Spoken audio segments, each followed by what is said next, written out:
what happens in the PSU banking space. But Sanjeev, a pleasure speaking to you. Thanks a lot for joining in on the show. Well, for the market, folks, just look at where we are right now. The dips have been bought, as we were discussing earlier in the morning. The Bank Nifty is now in the green. The mid-caps are well in the green. And this is a market that's not wasting any time to use this global weakness to get into individual stocks. Lots of stocks hitting fresh highs as well. There is ITC at a fresh 52-week high. There's Bharat Forge after very strong numbers from the North American market.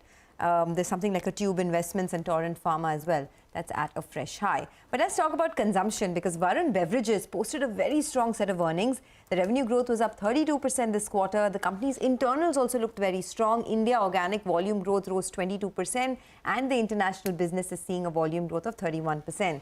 Ravikant Jaipuria, the chairman of Varun Beverages, is joining us now. Mr. Jaipuria, good morning. And first of all, from the entire team, happy Diwali to you. It's a while since we've spoken, and it's good times yet again for the consumption industry. So thanks for being with us on the show. Tell us a little bit about how the quarter to come is panning out. What kind of consumption growth are you seeing? What are the big trends looking like for Varun Beverages? Well, I think we've had a great 9 months going forward. And as you see, with the markets opening up and the Diwali and the holiday season starting, we've had a great start, and the fourth quarter is also looking quite promising. All our new products, especially our energy drink, is really flying out of the shelves. And the go-to market has opened up after the pandemic. So we see robust growth coming in the beverage industry. We are really not seeing any challenges actually coming forward.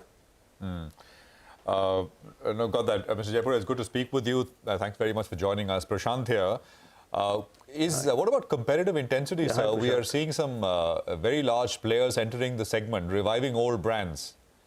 Reliance, for example. Yes. How is this likely to impact you? Yeah. Well, I think the industry is growing, so I think more players are thinking it's becoming a large industry, so a lot of people want to join in. And India is growing at a huge pace, so I think there's enough room for everyone to come in. So I think the growths are there to stay, so I think the more the merrier, I guess. Mr. Jaipuria, will you have to do anything different from what you've already been doing? And maybe spend more on advertising? That's going to be a big part of the push. It always is for the industry. I think we need to keep... Yeah.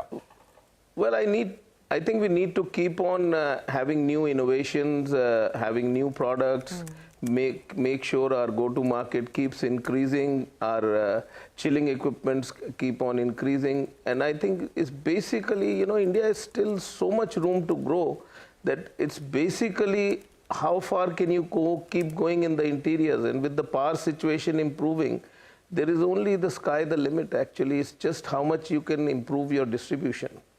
And there's a long way to go. I think in the next 5 to 10 years, I think it's only distribution which is going to really improve your market shares.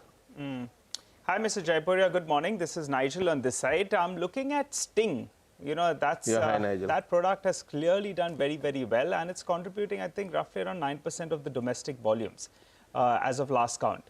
How big can this get? Right. Because volumes are higher out there, realizations are higher as well. What's the targeted contribution from Sting?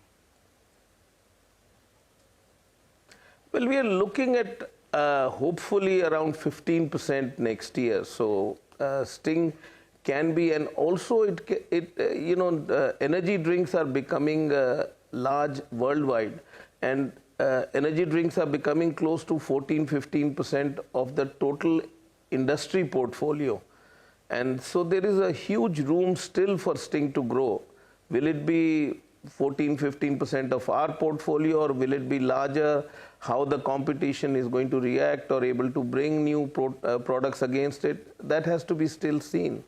But I think fundamentally there is still a lot of headroom for Sting to grow. Okay. So give and take everything, sir, can you give us some numbers on what the volume growth or revenue growth could be for the company, not just by the end of FY23, but what could a compounded growth be, say, over the next couple of years?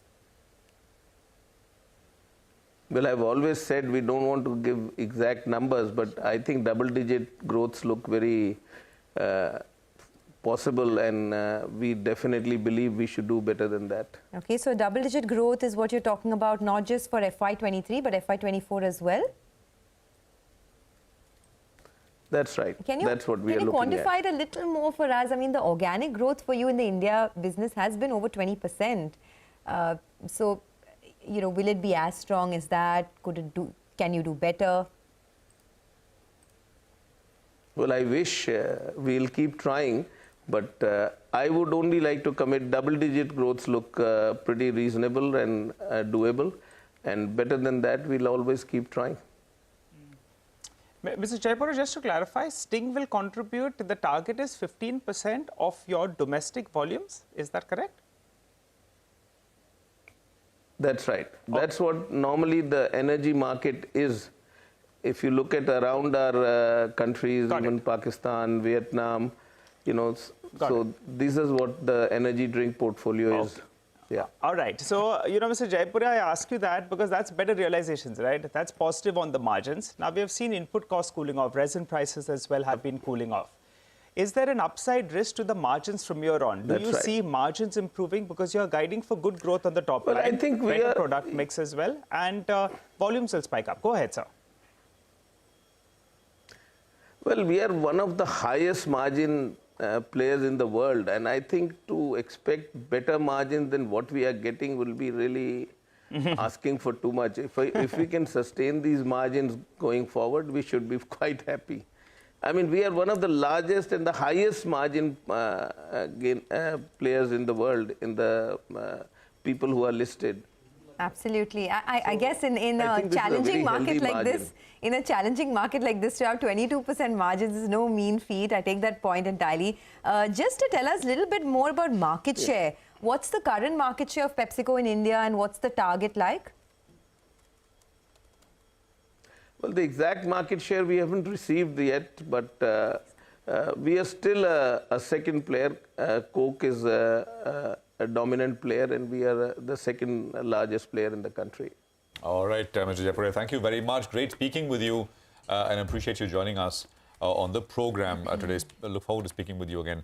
So, you know what goes well with Pepsi? Bhujia. I was going to say, you know, Prashant, since you've stopped drinking coffee, perhaps you can switch to the energy drinks. Sting, huh? Sting. Yes. Absolutely. I mean, you know, we're speaking with one of the largest players in that in the Bhujia segment. I mean, a brand that pretty much all of us, I mean, very few in India are not really are aware of. Bikaji Foods International is coming up with an IPO, and we'll be speaking with the management of the company on the IPO. What are the growth prospects looking like? That conversation coming up in just a bit.